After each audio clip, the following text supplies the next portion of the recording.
ئەچینە لای تەوەری یەکەمی بەرنامەکەم وەک ئەزانی لە هەرێمی کوردستان گۆڕانکاری لە نرخەکان بەرداوامە لە نرخی شتومەک و کاڵاکان بەرداوام گۆڕانکاری ئەکرێت بە جۆرێک نرخەکان بەرداوام بەرز ئەبێتەوە ئەمە بە تایبەتی لە کاتێکە کە دۆخی دارایی بەو شێوەیە نییە کە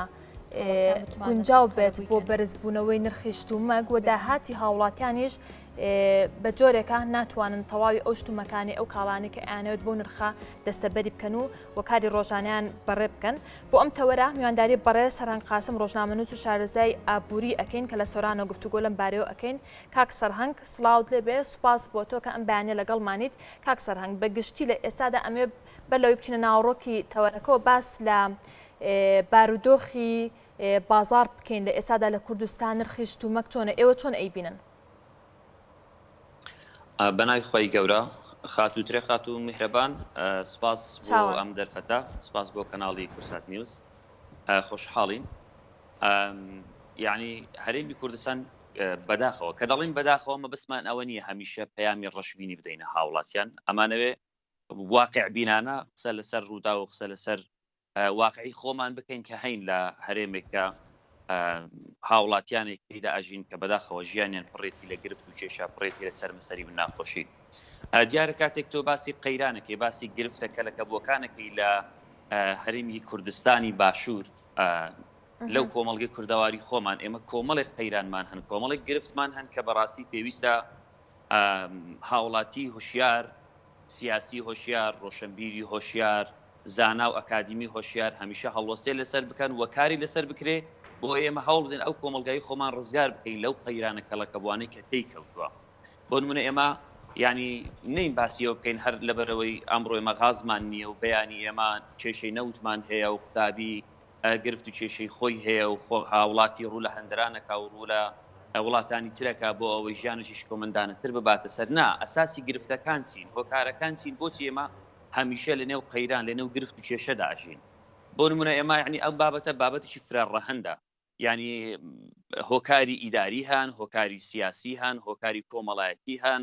هۆکاری ئاینی هەن، ینی اقتصادیە کۆمەڵێک هۆکاری دیکەی یاسایین، هەموو ئەمانە بەڕاستی پێویستی بە کۆنفرانس و پێویستی بە دیبەیت و کۆی پێویستی بە بەرنامە و تاوتوێکردنی هەموو ئەم باسانە هەیە. بۆچی ئێمە بەڕاستی لە کۆمەلگایەکەژین هەمیشە ڕۆژانە کە لە خەو هەڵەسی سەیری مانشێتی هەواڵەکانەکەی کۆمەڵێک حەدەسی سەیر ڕوویداوە، کۆمەڵێک ڕووداوی سەیر ڕوویداوە کە هاوڵاتیان هەمیشە ڕۆژانە زیاتر و زیاتر بەرەو قەیرانی زیاتر و یعنی ڕەشبینتر ئەبن لەو کۆمەلگایە. بە تایبەتی بەڕاستی میلەتی کوردوای یعنی دوای دەیان ساڵ لە شۆڕش و خەبات و تێکۆشان بەوەی ژیانێکی شکۆمەندانەتر بژی ئەبینین ڕۆژ بە ڕۆژ ژیانەکەی بەرەو زۆرێک لە ژیان ئەڕوا کە ناتوانێت هەست بە خۆشبەختی بکە. هۆکاری ئەمانەتین بۆ نمونە هۆکاری ئیداری ئێمە بەداخەوە یعنی حکوومەتمان وەزارەتەکانمان دەستگا ئیداریەکانمان بەبێ پلان و استراتیژ ئیش و کارەکانی خۆیان بەڕێەکەن. ینی استراتیژ لە وڵاتان خاڵێکی گرنگە لە کاری ئیداریە. استراتیژیانی استراتیژیانی تۆ پلانت هەیە، تۆ ڕوئیات ڕوونا کە دوای 4 ساڵی تر، دوای 8 ساڵی تر، دوای 10 ساڵی تر بۆ نمونە پایتەختی هەرێمی کوردستان بەرەو کوێ ئەبەی، شاری سۆران بەرەو کوێ ئەبەی، شاری سلێمانی پرۆژەکانی ناو شاری سلێمانی بەرەو کوێ ئەڕۆن، بۆ نمونە کارەبای دهۆک بەرەو کوێ ئەڕۆ. یعنی ئەمانە وەکو نمونە باسەکەین. استراتیژ ئەوێت تۆ ڕوئیات ڕوونە دەزانی چیەکەی وە پلانت هەیە وە کار بۆ ئەو پلانەکەی، نەک کاتێک بەڕێوەبەرێک ئەگۆڕێ، کاتێک وەزیرێک ئەگۆڕێ، وەزیری دواتر یاخود بەڕێوەبەری دواتر دێ سەر لە نوێزارشتر بەرنامە و پلان بۆ خۆرەکە خاتەوە تاوەکو چیتر یعنی چی بکات لە داهاتوو ئەوەی پێشە خۆی ئیهمالەکە و فەرامۆشەکە. بۆ نمونە ئێمە لە شاری سۆران دنیایەک پرۆژەمان هەن بە ناوی قەیرانی دارایی، ئەم پرۆژانە هەموویان لە کار کەوتون. هۆکارێکی تر مەسەلەن هەر لە ڕووی ئیداری و سیاسیەوە بریتە لە گەندەڵی، بەداخەوە گەندەڵی تەواوی جونگەکانی ئەو وڵاتی قۆڕ کردووە. جای من بەڕاستی وەکو یعنی وەکو خۆم قەناعەتمە گەندەڵی هەر پەیوەندی بەدەسەڵاتەوە نییە، یعنی ئێمە خەڵکیش زۆرێک لە گەندەڵی توش هاتووە، یعنی کەسایەتی و ڕۆشنبیری و ئەکادیمی جۆرێک لە گەندەڵی توش هاتووە. کاتێک ئەکادیمیەک لە زانکۆ بە ڕۆڵی خۆی هەڵناسێت، بە ڕۆڵی هۆشیاری خۆی هەڵناستێت. بەڵێ کاک سەرهەنگ، جیاواز لەو بارودۆخە ناجێگیرەی ئابووری کە لە هەرێمی کوردستان لە ناوچەکە هەیە، گۆڕانکاری لە نرخی نەوت، لە نرخی دۆلار کە ئەمە کاریگەری ڕاستەوخۆی لەسەر بازاڕێ بە چەند کاتژمێرێک یەکسەر دوای ئەوە. بەڵام لە لایەکی تریشەوە بەهۆی ئەم بارودۆخە ناجێگیرۆ زۆر کات هیچ شتێک لە ئارادا نییە هاوڵاتی نرخی کەلوپەل گۆڕانکاری بەسەرداێنێ بە جۆرێک بە نمونەیەک لە دوو مارکێت لە تەنیژ یەکتری نرخی کەلوپەل لێرە جۆرێکە لە مارکێتی تر جۆرێکی ترە یاخود لە شارەکان نرخی کەلوپەلەکان جیاوازە هۆکارەکەی ئەمە چییە؟ ئەمە بە حساب سیستەمی بازاری ئازاد پێڕەوەکرێ بەڵام لە سیستەمی بازاری ئازادیشە پێویستە ینی وەزارەتەکان پێویستە حکوومەت چاودێر بێ بەسەر بازارەوە چاودێر بێ بەسەر کۆمپانیاکان بەداخەوە ینی مەباسی گرفتەکانەکەین لە ڕووی اقتصادیەوە ئێمە یعنی ئەو کۆمپانیانەی کە شت هاوردە ئەەکەن بۆ ناوخەی هەرێمی کوردستان چاودێریان لەسەر نییە مراقەبە و متابعە ناکرێن بۆ منە کاتی نرخی دۆلار بەرزێ بێتەوە ڕاستە و خۆ یعنی قورساییەکە بۆ سەر هاوڵاتیە ئەوە نییە مەسەلەن زۆرێک لە قورسایی بکەوێتە سەر کۆمپانیەکانیش بەشێک لەو بازە بدەن لەبەرەوە ئەو کۆمپانیانە هی کۆمەڵێک کەسی دەستڕۆیشتووە هی کۆمەڵێک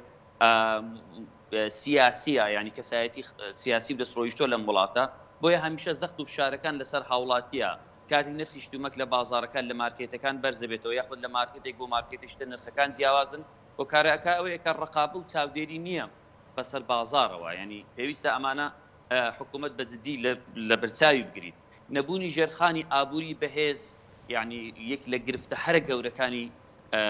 کۆمەڵگەی کوردی یاخود بڵین هەرێمی کوردستانە پێویستە حکوومەت خاوەنی ژێرخانێکی ئابووری بەهێز بێت بۆی لە کاتی قەیرانەکان پاڵپشتی هاوڵاتی خۆی بکات کاتێک هاوڵاتی ڕوبەڕووی بازار گرانی بازار ئەبێتەوە ڕوبەڕووی نەبوونی یەکێک لەو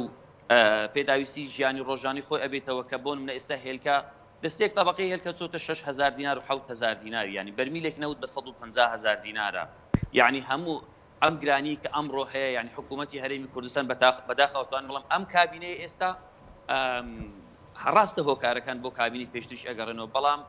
گرنگترین داهێنانی کابینی ئێستا حکوومەتی هەرێمی کوردستان ئەوەیە کە بەڕاستی بازارێکی گرانی پێشکەشی خەڵک کرد کەلوپەل و کاڵایکی گرانی پێشکەشکە بە خەڵکی کرد کە دەبوو بەعکسەوە حکوومەت دوای حکوومەت بێن ئاسانکاری بۆ هاوڵاتی بکەن پاڵپشتی هاوڵاتی بکەن بۆی هاوڵاتی بتوانێت داهاتەکەی بەشی ئەوەی بکە کە ژیانێکی شکۆمەندانە بژێ ژیانێکی خۆشگوزەران و ئاسایی بەردەوام بازاری ئازاد لەلایەن هاوڵاتیانەوە ڕخنێکی زۆری لێ دەگیرێت بەردەوام هاوڵاتیان گلەیان لە بازاری ئازاد هەیە بە حکومی ئەوەی کە بازرگارەکان و هەروەها دوکاندارەکان بەپێی ئارەزوی خۆیان نرخدانن و ئەمە جیاوازێکی زۆر لە نرخەکاندا دروست دەکات شتێکی دیکەش هەیە قەیرانە دوای قەیران کە باسی لێو دەکەین لە ئێستادا کە بڕێک کێشەی موچە خۆ قەیرانی موچە چارەسەر بووە لەگەڵ ئەوی لە ئێستادا هاوڵاتیان بڕێک پارەیان پێەیە بەڵام لەگەڵ ئەوەدا کە دەچنە بازار دووبارە نرخەکان بەرز دەبێتەوە واتە بە هەمان ئەو شێوازەی ڕابردووە کە جاران پاران پێێنەوە بەڵام تا ڕادەی نرخی شتەکان جێگیر بوون تا ڕادەی نرخی شتەکان نزمتر بوون لەو نرخێکە لە ئێستادا هەیە بەڵام لە ئێستادا کە هاوڵاتیان پاران پێەیە نرخی شتەکان بەرزە بۆی دەپرسی لە ئێستادا لە کوردستاندا چ استراتیژیەکی بەڕێوەبردن چ ئیدارەیەک لە کوردستاندا بەڕێوە دەچێت بۆ شێوازە نرخەکان گۆڕانکاری بەسەردادێت ئەوەی وازە ئێمە لە وڵاتێکەشی زۆرێک لە فەوزا لە هەموو شتێکە هەیە بازاری زۆرێک لە فەوزای تایە حکوومەت ئەوەندەی سەرقاڵە بە گرفت و شێشێنەوە خۆیەکانی خۆی ئەوەندەی سەرقاڵە بەوەی کە چەندە بەرژەوەندی حیزبی چەندە بەرژەوەندی کەسی لە بەرچاو بژیرە ئەوەندە خەمی هاوڵاتی لە بەرچاو ناژیرێت بەداخەوە هاوڵاتی یعنی بیرم دێ ساڵی 2005 و 2006 تاوەکو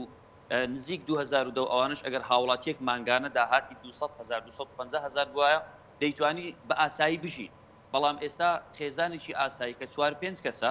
ئەگەر داهاتەکەی 1 ملیۆن دیناریش بێت بەشی ناکە لەبەرەوەی ینی جگە لە قەرزەکانی حکوومەت لە پارەی ئاو لە پارەی کارەبا لە ینی هەموو ئەو زەریبانی کە دەیدات کە دەچێتە ناو بازار ینی جلوبەرگە بۆ منداڵەکەی ئەیکڕێن نرخی هەر بەرزە کەلوپەل و پێداویستی ڕۆژانەیە خواردنە نرخەکەی هەر بەرزە ینی سوتەمەنیە نرخەکەی هەر بەرزە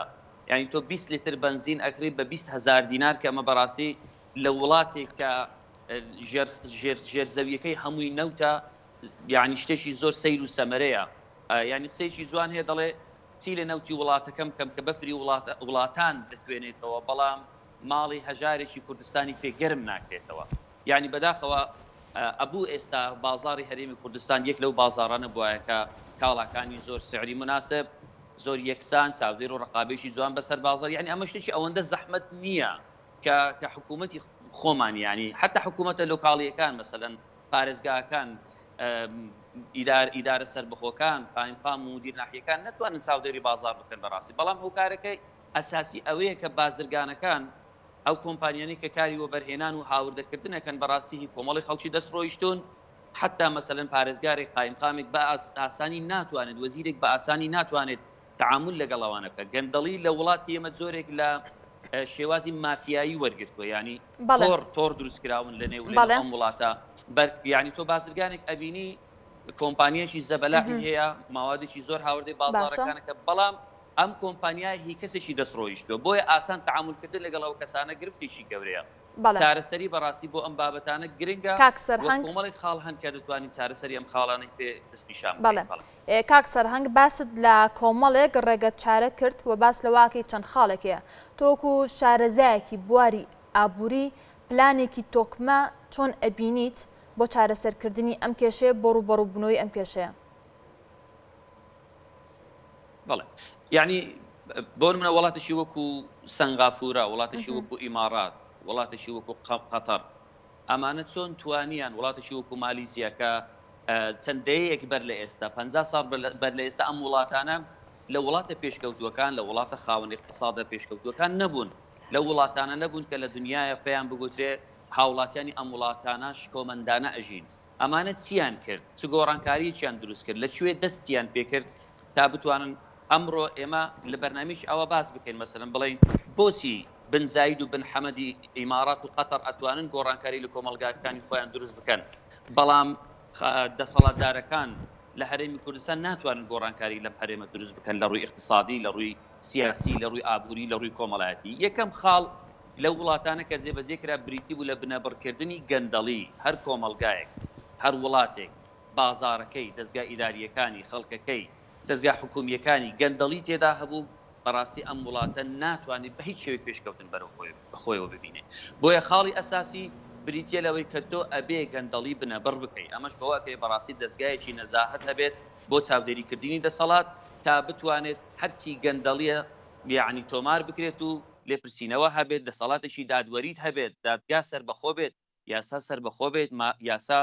یەکسان بێت بۆ هەموو هاوڵاتیان، پێش هاوڵاتی بۆ بەرپرسەکان یەکسان بێت، ئەوەی گەندەڵە لێپێسینەوەی لەگەڵ بکرێت. یعنی نەهێشتنی گەندەڵی ئەبێتە هۆکاری ئەساسی بۆەوەی کۆمەلگا تەکانێک بەخۆی بدا هەنگاوێک بەرەو پێشەوە بڕوات. خاڵی دووەم بەڕاستی پێشخستنی کۆمەلگا لە ڕووی اقتصادی و ئێمە کۆمەلگایەکی مستەهلیشین، کۆمەلگایەکی بەکاربەرین. تەنها کاڵاکانی وڵاتی ئێران و وڵاتی تورکیا و وڵاتی سین لە وڵاتەکەی ئێمە ساغەکرێتەوە. پێویستە ئێمە هەوڵ بدەین ببینە کۆمەلگایەکی وەبەرهێن داهێنان لە کۆمەلگامان بکرێت. ئەو هەموو گەنجە، ئەو هەموو تااقەتە زانکۆ تەواوەکە هەرێکە لە بوارێک وزەیەکی گەرمە، وزەیەکی بەهێزە دەتوانێت سوودی لێ ببینرێت، بەڵام کوان ئەو کۆمپانیایانە، کوان کەرتی تایبەت بەڕاستی بتوانن سوود لە توانا و باڵەتی گەنجان وەربگرن. سەبارەت بە قەزای سۆران لە ئێستادا کێشەکان لە قەزای سۆراندا چۆنە بەرزبووی نرخەکان بە هەمان شێوازی سۆرانی گرتوێتەوە. بەردەوام بازرۆ دەکرێت کە لە سنتەری شارەکاندا یاخۆ بەشێک لەوکو لە سلێمانی هەولێر دوهۆک شارەکاندا نرخەکان گرانترن وەکو لە بەشێک لە قەزا و ناحیەکاندا. ئەمە بۆ سۆرانی ڕاستە؟ ئەگەر سۆران لە شوێنەکانی تر بازاڕەکەی کەلوپەلەکانی گرانتر نەبێت هەرزانتر نییە. بەڕاستی ئێمە لە قەزای سۆران یعنی هەرێمی کوردستان وڵاتێکی ئەوەندە فراوان نییە بڵێن دوو جوگرافیا یان سێ جوگرافیای زۆر جیاواز لە یەکتری هەبی و لە شوێنی بۆ شوێنی تر جیاواز بێ. ئەو قەیرانەی لێنەو شاری هەولێر لەنەو جەرگەی شاری دهۆک لە سلێمانی هەیە، یعنی لە قەزا و ناحیەکانیش هەمان هەیە، بەڵکو سەختتر و گرانترە. بۆچی؟ دەکرێت لەنێو شاری هەولێر، لەنێو شاری سلێمانی دهۆک هەلی کار ئاسانتر بێت، خەڵک داهاتی زۆرتر دەست بکەوێت، لە بەرامبەر دەتوانێت زۆرتر پێداویستی ژیانی ڕۆژانی خۆی دابین بکات. بەڵام لە شارێکی وەکو سۆران، لە شارێکی وەکو ڕانیە، لە گەرمیان، لە ئاکرێ، لە زاخۆ هەلی کار بە بەراورد لەگەڵ سنتەری پارێزگاکان کەمترە، بۆیە هاوڵاتی داهاتی کەمترە. قەیرانەکانیش هەمان قەیرانن کە هەن لە شاری سۆران. قەیران بۆ نمونە ئەو قەیرانە نەوتێک کە لە سەرتاسەری هەرێمی کوردستان هەیە لە شاری سۆران هەیە، بەرمیلێک نەوت بە 150,000 دینارە. لە کاتیدا ناوچەیەکی شاخاویە، ناوچەکە بەڕاستی لە وەرزی زستانان یعنی چەندین پلەژێر سفرە زۆر ساردە، خەڵک بە زەحمەت ئەتوانێت ئەم بڕەسو و تەمەنیە بۆ خۆی دابین بکات. بە هەمان شێوە نرخی بنزین هەر بە هەمان شێوە گرانە. ماوادە خۆراکی ئەساسیەکان لە برنجە، لە زەیتە، لە ڕۆنە، لە مەعزوونی تەماتێ، ئەمانە هەمویان نرخەکانیان بەرزە بە بەرامبەر بە بەراوردکردن بە داهاتی هاوڵاتێکی ئاسایی کە ڕۆژانە دەچێتە سەرکار و دەگەڕێتەوە سەری مانگ تەنها 200,000 یان 250,000 وەرەگرێت. ئێمە بەڕاستی ینی متابعەمان کردووە، هاوڵاتێک ئەگەر ینی 5 کەس بێت مانگانە پێویستی بە بڕی 700 بۆ 800 هزار هەیە بۆ ئەوی بڵێن ئەم خێزانە دەتوانێت پێداویستەکانی ژیانی ڕۆژانەی خۆی بە شێوەیەکی ئاسایی دابین بکات. سزای ئەوەی باس لەوە بکەین کە هاوڵاتی هەر خێزانێک پێویستی بەوە هەیە کە بڕێک لە پارە بۆ خۆی باش پاشەکەوت بکات بۆ ئەوەی داهاتوێک بۆ خۆی بنیاد بنێت. چونکە پاشەکەوتکردنی پارە لە تاکەوە بۆ خێزان لە خێزانەوە بۆ دەستگا ئیداریەکان و بۆ دەوڵەت ئەساسێکە بۆ دروستکردنی ژێرخانێکی ئابووری بۆ دروستکردنی بنیەیەکی تحتی اقتصادی تا ئەم وڵاتە هەمیشە لە سەرهێز بمێنێتەوە ڕوبەڕووی قەیرانێک بێتەوە کە دێتە پێشین. یعنی منەمەوە یەکشت بڵێم کۆمەلگاکانی ئەوروپا پێشی چەند سەدەیەک بەر لە ئێستا یعنی بڵین سەردەمی پێش ڕێنیسانس و پێش شۆڕشی فەڕەنسی لە کۆمەلگا هەرە دواکەوتووەکان بوون لە کۆمەلگا لەو کۆمەلگایانە بوون کە پڕ بوون لە گەندەڵی پڕ بوون لە گرفت و کێشە. بەڵام چی وای کرد ئەم کۆمەلگایانە گۆڕانکاریان تێدا دروست بێت و ئێستا هەموو دنیا ڕوو لە ئەوروپا بکات هەموو دنیا بڵێت ئەوروپا بەڕاستی لە ڕووی دادپەروەری لە ڕووی اقتصادی لە ڕووی سیاسی استقراری سیاسی هەیە استقراری اقتصادی هەیە استقراری کۆمەڵایەتی هەیە ئەو بکە یعنی خەڵک بەیەکەوە لەگەڵ کەسانی ئەکادمی و ڕۆشنبیر زایدن کەسانی سیاسی ناونیشانی چەندداهێنە پێیان گوت political and social conventions یعنی ڕێککەوتن و تەنسیقی کۆمەڵایەتی و سیاسی هەمویان ڕێککەوتن لەسەروی کە نابێ گەندەڵی بمێنێت یعنی کاتێک پێشەوای ئاینی پێشەوای ئەکادمی پێشەوای ڕۆشنبیر مەسەن ڕۆشنبیرەکانمان ڕۆژنامەنووسەکانمان دەسەڵاتی سیاسی و دەسەڵاتە ینی کەسایەتی سیاسیمان لەگەڵ هاوڵاتیان هەمویان ڕێککەوتن لەسەرەوەی کە نابێت گەندەڵی بمێنێ لە وڵات دەبێت هەمومان وڵات بەرەو پێش ببین هەمومان شعوری یعنی حەز بە مەسئولیت قیەمەکانی دادپەروەری بەرپا بکەین قیەمی یەکسانی کۆمەڵایەتی بەرپا بکەین یعنی قیەمی ئازادی ڕێز لێ بگرین کەڕامەتی ئینسان بپارێزین هەوڵ بدەین لە ڕووی سیاسی لە ڕووی کۆمەڵایەتی لە ڕووی ئابووری خێزانێک یعنی کاتێک دروست بێت حەز بە بەرپرسیارەتی بکە خێزانێک دروست بێت خێزانێکی هۆشیار بێت کۆمەلگایەک دروست بێت کۆمەلگایەکی پێشکەوتوو بێت ئۆتۆماتیکیان کۆمەلگە خۆی بەرەو پێشەڕوە بەڵام لەم وڵاتی ئێمە سیاسیەکانمان دژی هاوڵاتیانی خۆیان هەنگاونن بەڕاستی زیاتر بەرژەوەندی حیزبی لە پێش بەرژەوەندی حکومیدایە ئەمانە گرفتەکانی ئێمە بەڕاستی. بەڵێ کاک سەرهەنگ قاسم ڕۆژنامەنووس و شارەزای ئابووری زۆر سوپاس بۆ تۆ کە ئەم بەیانیە لەگەڵمان بوویت. زۆر سوپاس بۆ تۆ.